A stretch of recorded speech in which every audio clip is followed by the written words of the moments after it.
ជំរាបសួរសួស្តីបងប្អូនទាំងអស់គ្នាថ្ងៃនេះយើងមកធ្វើពងមាន់ចំហុយញ៉ាំហើយសម្រាប់ពងមាន់ចំហុយនេះគឺយើងអាចយកទៅអាំងញ៉ាំក៏បានដែរបងប្អូនហើយសម្រាប់គ្រឿងផ្សំគឺខ្ញុំមានពងមាន់5គ្រាប់ហ្នឹងយើងយកមកជូសសិនហើយសម្រាប់ពងមាន់គឺយើងយកមកជូសថ្នមយកសបកទុកមួយឡែកសិនណាបងប្អូនហើយសម្រាប់បងប្អូនដែលគាត់ទស្សនាវីដេអូខ្ញុំ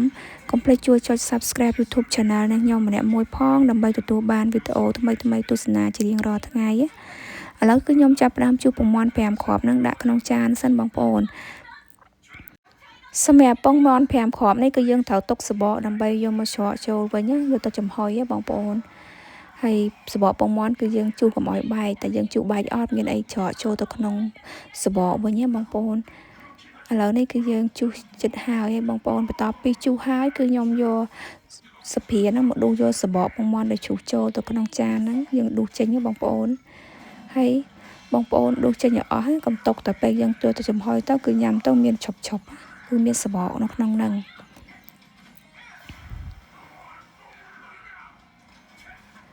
បន្តមកទៀតគឺខ្ញុំមកលាយគ្រឿងខ្ញុំដាក់អំបិលកន្លះស្លាបព្រាបាយស្ករសកន្លះស្លាបព្រាបាយប៊ីចេងតិចហើយនិងម្រេចម៉ដ្ឋហើយបន្ថែមទឹកស៊ីអ៊ីវបន្ទាប់ពីលាយគ្រឿងហើយគឺខ្ញុំយកស្លាបព្រាមកកូរបន្តិចហើយយើងយកប្រាំវែកពងមាន់មកវាយឲ្យបែកឲ្យសព្វឲ្យលាយគ្រឿងចូលគ្នាអស់សិនណាបងប្អូនទាំងអស់គ្នាបន្តមកទៀតគឺយើងយកកត្រងមកត្រងទឹកពងមាន់ហ្នឹងដើម្បីកុំឲ្យដោយសបកពងមាន់ហើយពេលយើងចំហុយទៅគឺអត់ដុំទេបើសិនជាបងប្អូនអត់ត្រងទេគឺយកទៅចំហុយទាំងចឹងគឺអត់ឆ្ងាញ់ទេណាបន្តមកទៀតគឺខ្ញុំមកដាំទឹកកន្លះឆ្នាំងហើយខ្ញុំដាក់ឆឹងចំហុយដាក់ស្លឹកចេកកន្លែងហ្នឹងបើសិនជាបងប្អូនមានកូនចានធัวពងមាន់មិនបាច់ដាក់ស្លឹកចេកទេឥឡូវនេះគឺខ្ញុំយកសបកពងមាន់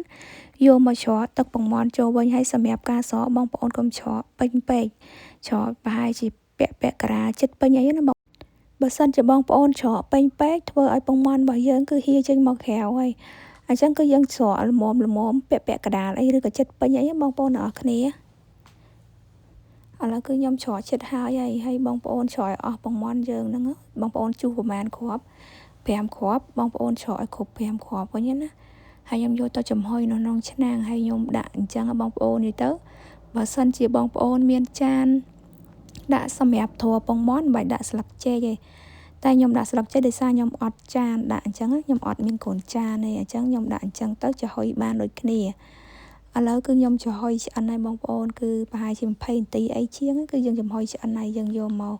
បកមើលគឺក្លិនឡើងឈ្ងុយម្រេចណាហើយយើងញ៉ាំទៅគឺឆ្ងាញ់ដូចគេធ្វើលក់ចឹងហើយបើសិនជាបងប្អូនចង់យកទៅអាំងញ៉ាំទៀតក៏បានដែរ